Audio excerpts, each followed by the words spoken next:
Hello everyone, Random Monday video here. In the interest of time, the last few Let's Talk PlayStations, they're getting really long, and I actually cut out some news stories the last few weeks.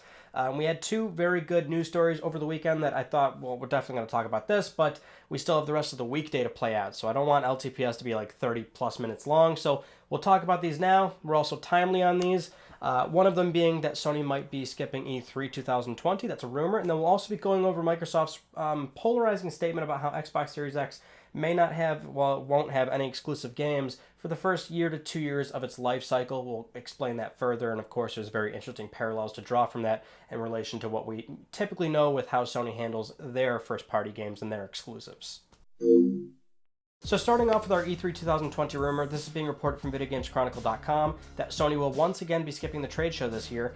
And what's interesting is that if you read the article, it appears as though they have well over 3 separate sources, well, not confirming, but stating that from what they've heard, Sony does not have any plans whatsoever to be at E3 2020. Now, this is pretty significant because, well, when they skipped E3 2019, as initially shocking as that was to a lot of people, and it even caught me off guard, but when you let the news settle in and understand that there was really nothing for them to show in E3 2019, which at the time they just couldn't really realistically go to that show with this expectation of how Sony usually is, or any manufacturer that shows up to E3, any publisher that shows up to E3, people have these really weird, unrealistic expectations that they want a beautiful, mind-blowing show with all these exclusive games left and right, but for the time, in 2019, Sony just simply could not bring the same 4 games over and over and over again, which at the time would have been Death Stranding, Days Gone, Last of Us Part 2, Ghost of Tsushima. I guess you could lump Dreams in there as well.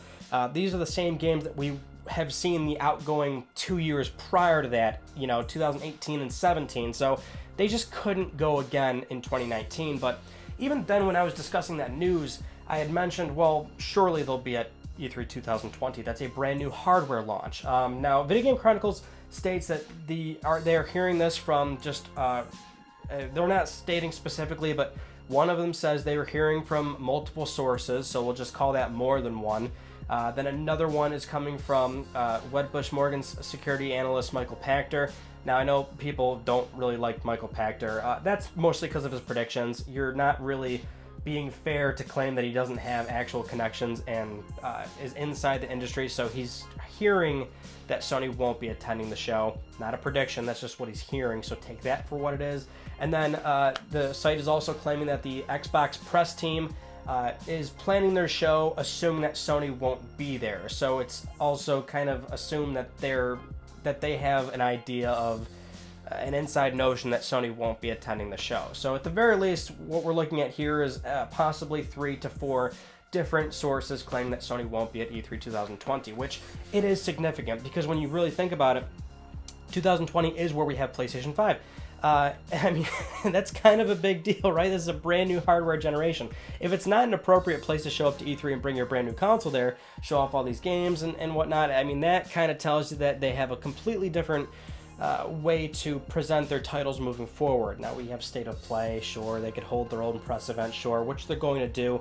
At some point, they'll have a separate meeting, just like PS4 did in 2013. That'll be the initial reveal. Then you would assume an E3 2020 where you would have more announcements, a further look at the UI, a further explanation of features, what's going to be there day one, price points. There's a lot of things we're not going to get during the initial reveal. That's why actually another conference is quite important. So when you're skipping E3 2020, not even just for the press conference, which remember, the press conferences are separate from the E3 show floor. They're always held off-site. They're always held like a day before the actual trade show takes place. Mind you, trade show, I'm using that loosely because it's not even really much of a trade show anymore. They've actually opened it up to the public nowadays. But the show floor is very important. Sony buys up a massive amount of space. They almost always bought the most space on the show floor for public demos, for people, well, not public, it was press and now it's public. But hands-on demos, there's a lot of Q&A with the press. I mean, we get a lot of information out of E3 that's quite important. So for them to not be there in 2020 with a brand new piece of hardware kind of tells you that they must have a dramatically different approach to how they want to present the console moving forward. And if I guess it wasn't immediately obvious from the Wired.com articles, that tells us that they might rely much more heavily on state of play, which is not a problem, but rather this is such a big deal. It's a console launch. I mean, there has to be hands-on demos. There has to be these Q&As. There has to be this back and forth with the media, and they're going to have to find a more meaningful way to convey information beyond just state of play. A state of play only gets you so far. State of play is great for small stuff that maybe doesn't have to be at E3, and you can always slide in one major announcement near the end. We've gotten used to that, and we always hope for that when we get a new state of play, but if they're not at E3 2020, I find that pretty surprising, and it's very telling for the ESA at least, because they have their hands full in terms of trying to make the show relevant moving forward, as they lost Sony in 2019. They bought up a bunch of floor space.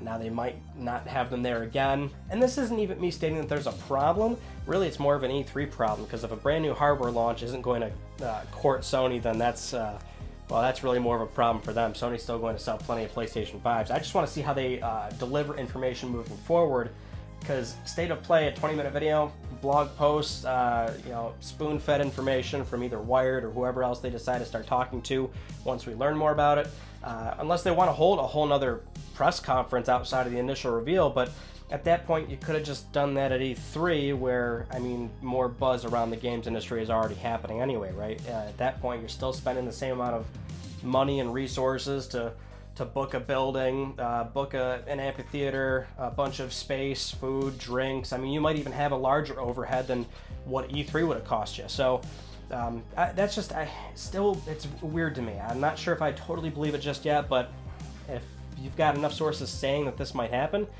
we might actually be in a scenario where Sony will skip E3 again. Now, the other piece of news, like I mentioned earlier, is Microsoft's very interesting comments relating to their first-party games moving forward on Xbox Series X and Xbox One and PC. The head of Xbox Game Studios, Matt Booty, had this to say to MCV UK. As our content comes out over the next year, 2 years, all of our games, sort of like PC, will play up and down that family of devices.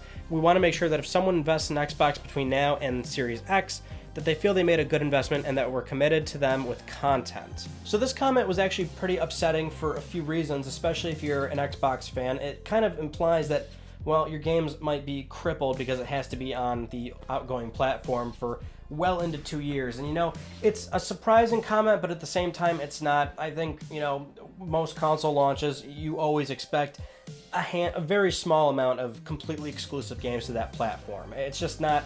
It's not abnormal. It's totally expected that there's going to be one or two marquee titles that encourage a brand new hardware purchase. It would just be weird, and you'd never see a very healthy transition if there's just a launch lineup that looks absolutely abysmal, which they're never really good to begin with. But also, there's not one title in there that tells you, hey, this is a next-gen platform, buy it, it looks great, all this and that. Now, admittedly, when it came to Series X, I would have expected one or two titles completely exclusive to Series X. Well, not really. It'd also be available on PC, but it would certainly ditch Xbox One. So this actually paints a pretty big picture for Microsoft, and really, this was the writing was on the wall for quite some time. There's still this angle of it not being surprising. We know what they're doing, and this is what I really discussed at quite a good length during the PlayStation Now versus Xbox Game Pass video I did, which outlined why those two services really shouldn't be compared, because they actually go in two completely different directions if you really start to think about it. One of them being mainly a streaming service, that rotating selection of premium Sony games, I guess we'll call them for now, right? Those big AAA games are really about a year to 2 years old. Sony wants to go for the initial investment of those games coming out at a $60 price tag, whereas Microsoft is going for subscription numbers at a larger, more aggressive scale. They're handing out a bunch of titles, but it's still a list that's quite small. It's at 200 games. Maybe they're at a little bit over 200 games, but it's completely just download those games only. But that's kind of in conjunction with Xbox Play Anywhere, with their xCloud initiative, which, there's certain parallels there on the Sony side with Remote Play, for example, but they're not capitalizing. Sony's not capitalizing on that stuff, at least right now, not nearly as much as Microsoft's doing. It's just a completely different strategy. And it's just really highlighted here. Now, I could see that people might be a little bit frustrated if you're in the Xbox ecosystem. You want to be convinced to buy a Series X with a game that's specifically designed on the Series X. Although this kind of makes me really think about, at least on the Sony side, that will be a platform, really when you think about this, this will be the only platform that is going to have games completely 100% designed around a system that has that SSD. I keep mentioning how important that is. The fact that that's the very minimum of a title means that the game can be designed around that aspect. The read-write speeds, it actually opens up the doors much more than you think. At least to me, it seems much more exciting than the resolution frame rate bump. Cool, we're gonna get 4K 60 frame per second games on consoles. They're gonna look beautiful. We are in diminishing returns, so I wouldn't expect graphical fidelity to be that mind-blowing, but then again, who knows what Sony's gonna be doing with a lot of their first-party stuff. We all know Naughty Dog likes to go absolutely crazy.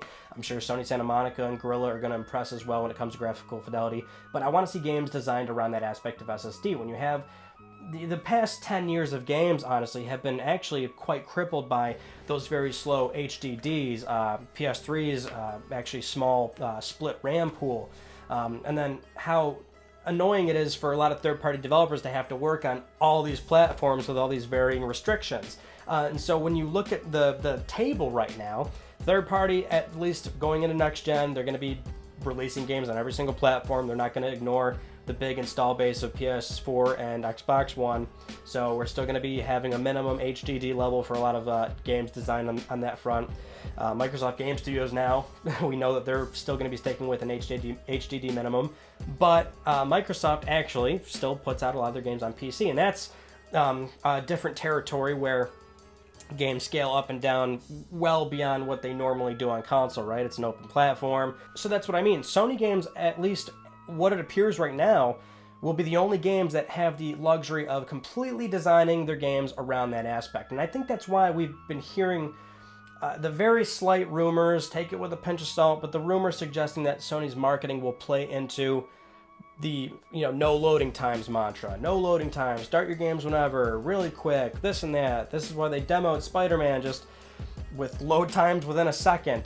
So I think very simple things like that, fast load times, very almost instantaneous fast traveling, that can translate to every single game across the board for all these platforms, no problem basically. Just if it's still on, let's say the game's still on PS4, X1, you're stuck with a long load time, right?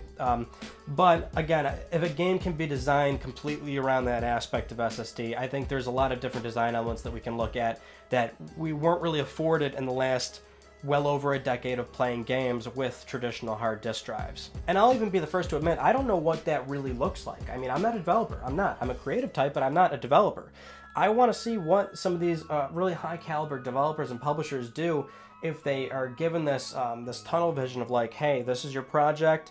Your minimum is you have that SSD now. You have all this much more horsepower than we previously had before. So the roof is now, the ceiling's now raised up much higher, even with Anaconda coming in, or not Anaconda, Xbox Lockhart. I know people are still concerned about that because it's reportedly such a low entry point for next gen. Again, that's Microsoft's strategy, and I think it might actually be a good one if they can get the nomenclature down and doesn't confuse consumers. But the fact that it's got an SSD, I think is fine. I don't think people really understand that it's so important that the minimum across the board has the SSD. Rather, games can really, there's a lot more give when it comes to scaling something down or up. When you just take a hit on foliage, frame rate, draw distance, all this stuff, right?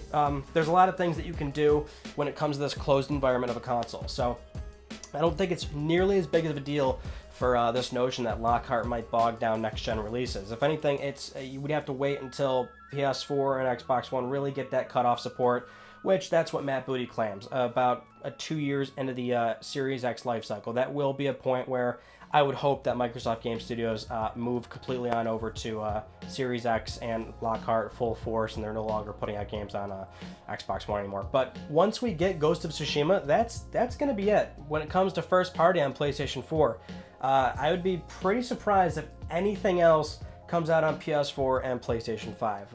You know, anything moving forward, first party, I mean, they're full steam ahead on completely PlayStation 5 exclusives. But to circle back to the starting point of the conversation, Microsoft going for subscription sales and software sales, doesn't matter where they are, they just want software sales. And if you're an Xbox fan, that really shouldn't bother you too much. You can still buy a Series X or a Lockhart, enjoy it, and anytime Microsoft makes a sale from an Xbox Game Studio game, you know, keeps them in business, right? That's good. Sony, on the other hand, just still core gaming business, just their PlayStation hardware. They want you in that ecosystem. They're still testing the water of native PC releases. I'm sure they'll still be pushing PlayStation Now, and they'll revitalize that some way when they talk more about how they get the latency even lower and how they can get the resolution higher, and they can make that feel like local play to evolve PlayStation into a business that'll eventually be beyond the console, because they still want to stay in the industry as well, but they're doing still $60 releases of these high caliber games that they can still sell way en masse to what they would be if they were given away on PlayStation Now. So that concludes this impromptu news video. We'll do something like this again if it ever really calls for it. LTPS is just, yeah, I've been cutting out some news stories. I don't want the show to get like 30 minutes long. Some of you say you really love the long conversations, but then there's another spectrum that says these videos don't need to be that long. So I'm not going to be able to please everybody, but we'll try to find a good balance. Again, if it calls for it, we'll do some impromptu news videos. And because I still had a regular Tuesday video planned, I'm just going to move that to this coming Wednesday. So you got another video. That's 3 this week, because we'll still be here on Friday for Let's Talk PlayStation. Watch, there's going to be no news now throughout that regular weekday. So I just did all these long conversations now, and there's nothing on Friday. Watch. I'm sure we'll dig up something to talk about. But that's it. I'll see you all on Wednesday and Friday for Let's Talk PlayStation. You take it easy.